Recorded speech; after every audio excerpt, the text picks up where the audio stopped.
오늘은 전 이 시대에 많은 분들이 앓고 있습니다. 그리고 사회적으로도 문제가 되고 있습니다. 젊은 학생이 부모한테 꾸지람을 받고 스스로 자기 생명을 끊는 경우도 있고, 또 뭐 이래저래 사회에 합류하지 못하고 있습니다. 제가 오늘 다룰 주제는 우울증과 관련된 이야기를 좀 나눠보려고 하는데, 그래서 제가 이 제목을 이렇게 이야기를 했습니다. 뭐냐면 설레임이 사라졌나요? 이제 우리는 간혹 가다가 이렇게 병명, 우울증이라는 표현을 하면 우울증 어떻게 해야 돼?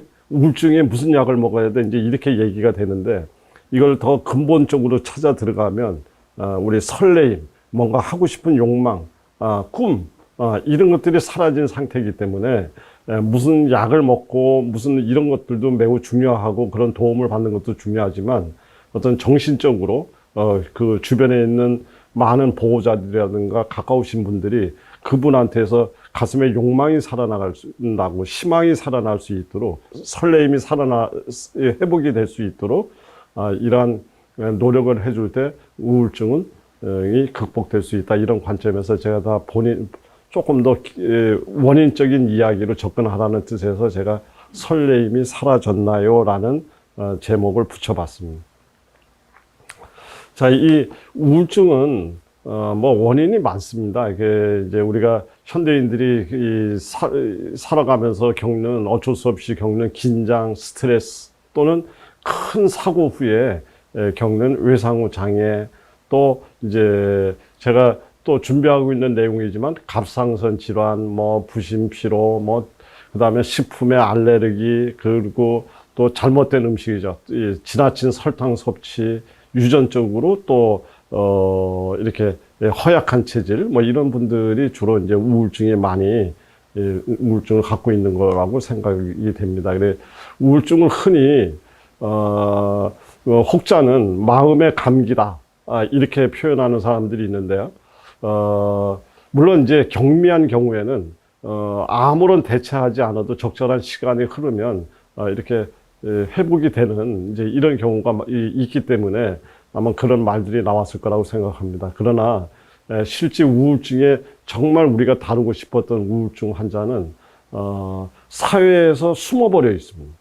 그러니까 대인 관계를 회피하고 어떤 모든 사회 활동을 이렇게 하기를 어려워하고 있기 때문에, 이분들이 숨어 있기 때문에 사실은 그냥 마음의 감기 정도로 앓고 있는 사람들은 문제가 안 돼요. 근데 이 숨어 있는 사람들, 그래서 이런 사람들은 결국은 심각한 경우에 자기 생명을 이렇게 버리게 되는 이런 것까지 이룰 수 있는, 이제 그렇기 때문에 굉장히 우리가 심각하게 다뤄야 될 부분이다라고 얘기를 하고요.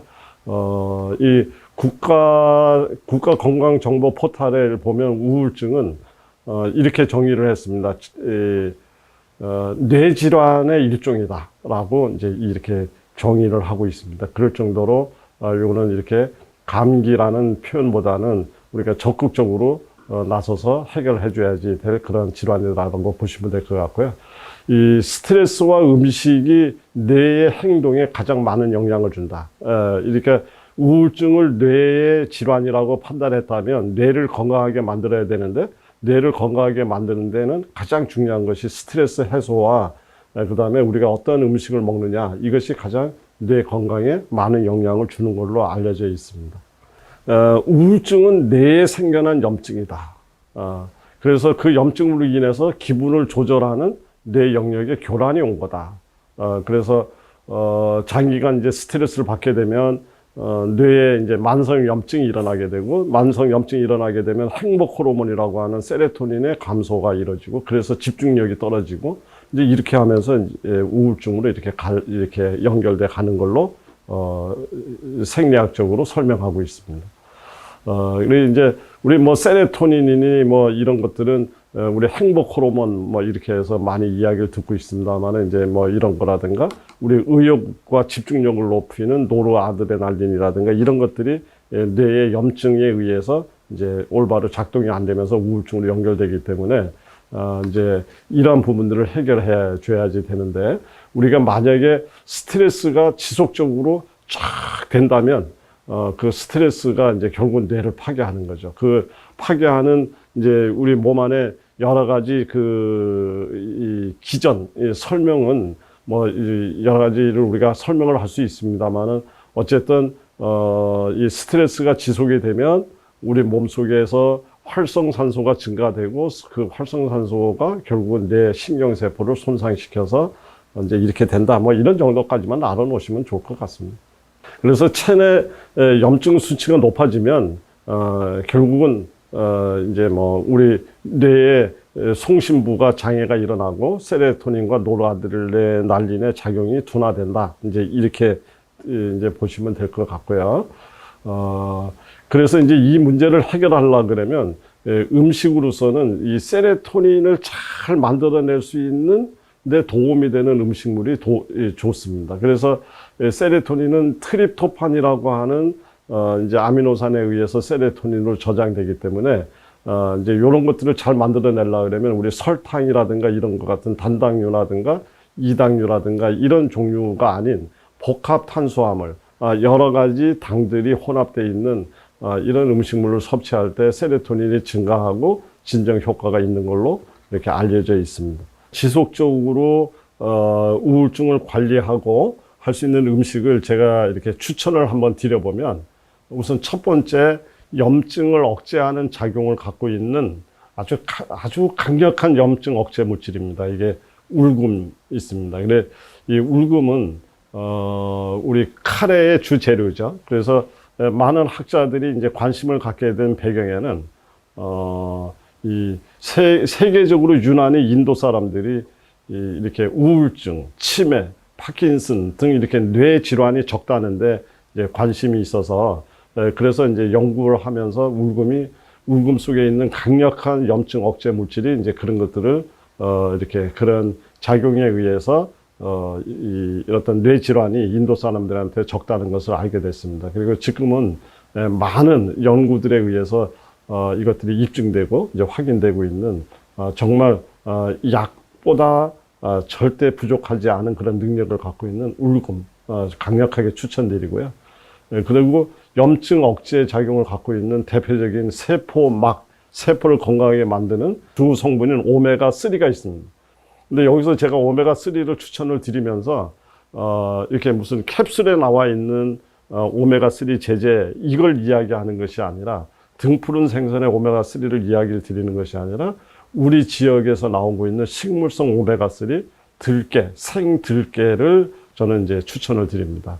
여기에는 굉장히 강력한 오메가3 성분들을 많이 갖고 있어서 세포의 염증 자체를, 염증 유발을 이렇게 막아낼 수 있는 그런 능력이 있습니다.